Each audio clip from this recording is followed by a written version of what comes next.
Welcome to the hottest movie review on the internet today, the A-List Review. I'm your host, the Game Changer, Wes Troop, and it's time to go back to the theater. And it's the latest entry in the Sonyverse. So that means we're up for more torture, I suppose. But it can't be worse than Madam Web, right? We'll see. My review of the 2024 action superhero sequel, Venom: The Last Dance, coming up now.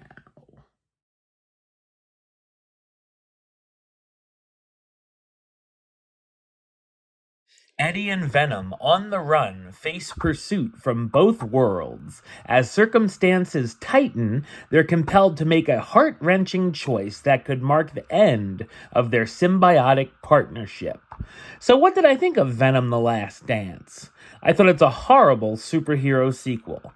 It's written and directed by Kelly Marcel in her directorial film debut. However, she did write the other entries in the series. They started to tease us at the end of the last Venom film, as well as other movies, about Eddie Brock and his symbiote going into the MCU, where he could interact with Tom Holland's Spider-Man. Of course, this would become a pointless tease, as they quickly go back to the dimension of Sony depression and despair. And don't hold out on a Spidey cameo either. While I enjoyed the first two films and thought they were dumb fun, this entry is unfortunately almost all dumb and lacks the fun.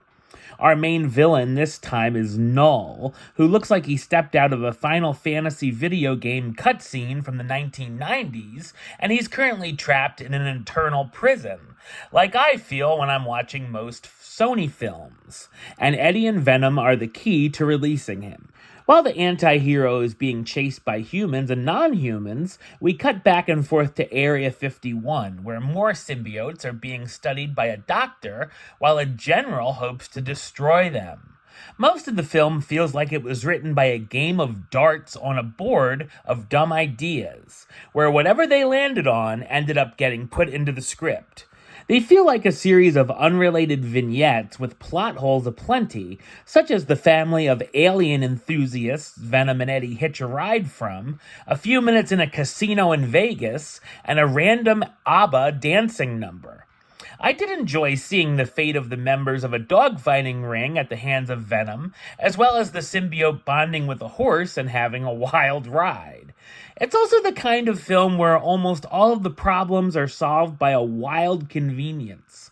The action sequences don't really stand out or do anything differently, and the finale gives us a big symbiote battle that feels a bit undercooked. I feel like the entire trilogy could have benefited from an R rating overall. While there are some funny back and forths between Venom and his host, the comedy misses more than it hits, and maybe 1 out of 5 jokes actually land.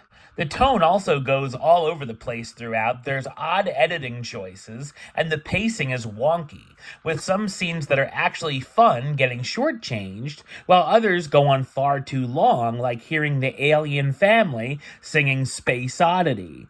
There's also too much focus on the new, boring supporting characters overall. Of course, there are 2 end credit scenes. Tom Hardy reprises his role as Eddie Brock, the investigative journalist who's the host to the alien Venom. Chiwetel Ejiofor as Rex Strickland, the commander who's tracking Eddie. Juno Temple as Dr. Teddy Payne, the scientist haunted by the death of her brother from a lightning strike. And Rhys Ifans as Martin Moon, the hippie and alien fan that Eddie and Venom befriend. While I think Venom: The Last Dance won't be the last we see of the character, the series unfortunately goes out like a drunk uncle dancing at a wedding than a poignant waltz. Number-wise, I'm going to give it a 3 out of 10, which gives Venom: The Last Dance the rating of, I only got 2 words for ya, suck it. Alright, well that's the show. I'll be back with another review very soon.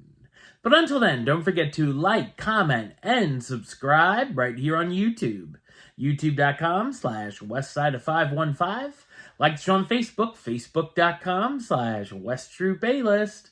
And of course, you can follow me on the Instagram and Letterboxd at WesAList. Until next time, Troop out.